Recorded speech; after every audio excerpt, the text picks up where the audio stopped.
Bismillahirrahmanirrahim. Assalamualaikum warahmatullahi wabarakatuh. Yang saya hormati Bapak Dr. Budi Manfaat MSI selaku dosen pengampu pada mata kuliah metodologi penelitian, dan kepada Bapak, Ibu, dan teman-teman yang saya banggakan. Sebelumnya saya ingin memperkenalkan diri. Saya Anaka Vivatur Rizky, mahasiswi semester 5 dari program studi Pendidikan Matematika Fakultas Ilmu Tarbiyah dan Keguruan IAIN Syekh Nurjati Cirebon, akan mempresentasikan proposal penelitian saya yang berjudul Pengaruh oat dan sari daun kelor terhadap yogurt sebagai penstabilan bakteri baik dalam tubuh. Di sini saya akan membahas 3 pokok bahasan. Bab pertama yang berisi tentang pendahuluan, dan dalam pendahuluan tersebut berisi latar belakang, pernyataan masalah atau masalah penelitian, dan tentang pertanyaan penelitian. Dan bab selanjutnya yaitu bab 2, itu berisi tentang tinjauan literatur, dan bab 3 atau bab terakhir yaitu tentang desain dan metode penelitian. Ya, langsung saja masuk pada bagian bab pertama yaitu bab pendahuluan. Yang pertama yaitu pada latar belakang. Pertama, kita telah ketahui bahwa di dalam tubuh manusia idealnya terdapat sekitar 100 triliun bakteri. Dan bakteri tersebut terbagi menjadi 2 bagian. Yang pertama, bakteri baik, dan yang kedua, bakteri yang dapat merugikan tubuh. Jika di dalam tubuh manusia terdapat bakteri buruknya lebih banyak daripada bakteri baiknya, maka manusia tersebut akan mengalami berbagai macam gangguan kesehatan. Dan kita bisa menstabilkannya dengan mengkonsumsi yogurt.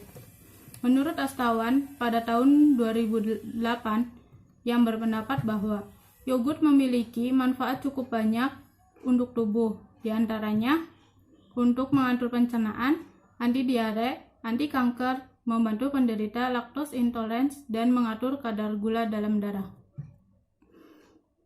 Nah, kita juga bisa menambahkan sari daun kelor dan oat sebagai varian rasa, dan yang pasti pencampuran antara oat, sari daun kelor, dan yogurt itu kita bisa lebih banyak mendapatkan manfaatnya. Seperti yang telah kita ketahui, kelor adalah suatu tanaman yang paling banyak tumbuh di bagian pekarangan rumah, yang sebagian besar masyarakat memanfaatkan kelor tersebut sebagai sayur dan sebagai obat tradisional. Menurut Yulianti tahun 2008 dan Ertowadi dalam Adeyemi tahun 2014 berpendapat bahwa yang terkandung dalam daun kelor yaitu banyaknya kandungan protein, tingginya vitamin C, beta-karoten, zat besi, dan kalsium. Oat sendiri yaitu salah satu olahan gandum yang kaya akan serat. Menurut Behal, Schofield, dan Hackfries pada tahun 1997, Wood 1991 berpendapat, a great product to increase the consumption of product based on oat that contain both soluble and insoluble fibers due to, among other reasons, the well-documented positive effect of oats on blood cholesterol levels. Yang berarti, jika kita memiliki minat yang besar dalam mengkonsumsi oat, kita akan mendapatkan manfaat yaitu untuk menurunkan kadar kolesterol dalam darah.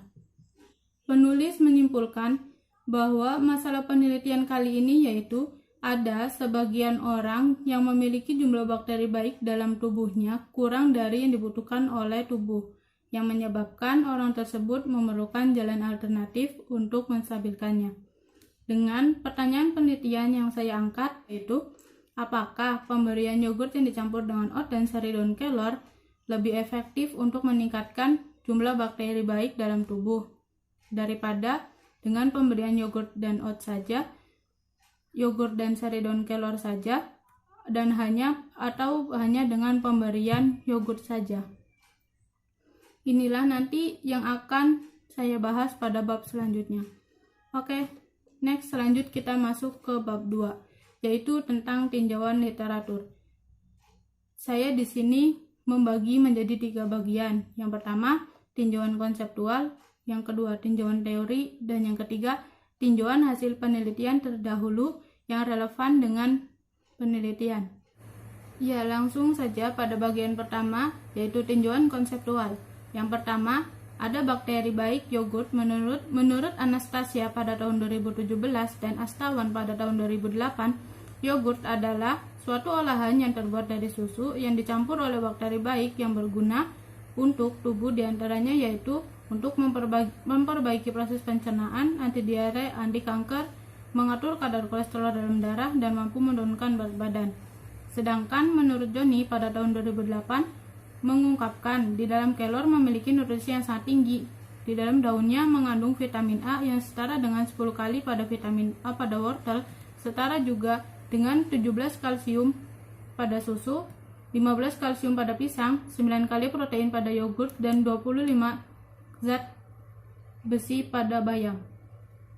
Selanjutnya oat, yaitu suatu olahan gandum yang kaya akan serat yang menurut Behal, Schofield, dan Halfdes pada tahun 1997, jika kita mengkonsumsi oat, maka efek yang akan diterima yaitu mampu menurunkan kadar kolesterol dalam darah. Nah, maka yogurt, sari, daun kelor, dan oat sangat berguna untuk menstabilkan bakteri baik dalam tubuh jika dilihat dari manfaat dan kandungannya.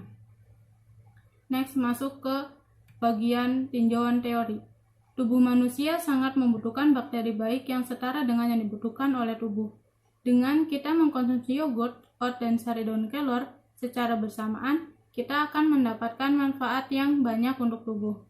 Karena di dalamnya banyak mengandung gizi, kandungan lainnya yang dibutuhkan oleh tubuh.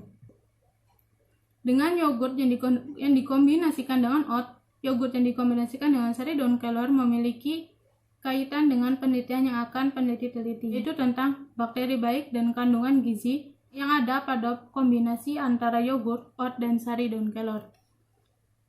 Selanjutnya, kita masuk pada tinjauan hasil penelitian terdahulu. Salah satunya yang saya kutip yaitu yang ditulis oleh Liz Diah Dewi Arini pada tahun 2017 yang berjudul Pemanfaatan bakteri baik dalam pembuatan makanan, fermentasi yang bermanfaat untuk kesehatan, yang menunjukkan hasil bahwa dengan mempertahankan 2 jenis bakteri, asam laktat yaitu Streptococcus thermophilus dan Lactobacillus bulgaricus, yang keduanya sangat tubuh butuhkan sebagai penstabil bakteri baik dalam tubuh manusia. Nah, itu ada kaitannya tentang penstabilan bakteri baik dalam tubuh. Sekarang masuk ke bab 3, tentang desain dan metode penelitian. Yang pertama yaitu tentang desain penelitian.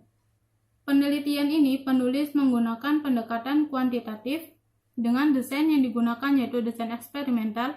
Dalam penelitian ini, penulis menguji 3 variasi konsentrasi yaitu kelor, oat, dan yogurt yang digunakan untuk menstabilkan bakteri baik dalam tubuh. Selanjutnya yaitu metode penelitian.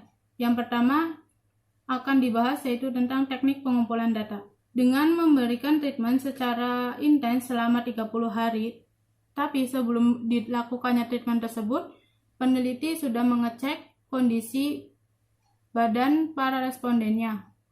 Kemudian diberikan treatment secara 30 hari secara intens, dan setelah 30 hari berlangsung, dilakukan pengecekan ulang, kemudian dilihat ada perubahan apa dan akan yang terjadi apa setelah dilakukan dan sebelum dilakukan treatment tersebut. Nah, selanjutnya yaitu instrumen pengumpulan data. Yang diperlukan oleh penulis pengumpulan datanya yaitu berupa observasi yang dilakukan menggunakan kuesioner atau angket. Nah, nanti seluruh responden tersebut mengisi data yang sudah diberikan oleh peneliti tentang kondisi si responden tersebut. Kemudian, sumber data yang digunakan oleh peneliti yaitu sumber data primer, karena peneliti akan mengambil data yang dibutuhkan langsung dari respondennya yang menjadi sampel penelitiannya.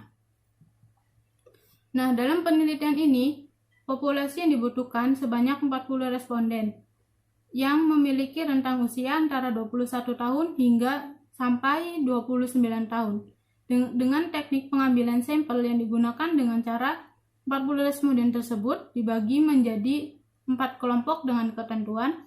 Kelompok pertama, setiap 5 hari responden diberikan yogurt dengan ditambahkan sari daun kelor. Dan kelompok yang kedua, setiap 5 hari responden diberikan yogurt dengan ditambahkan oat.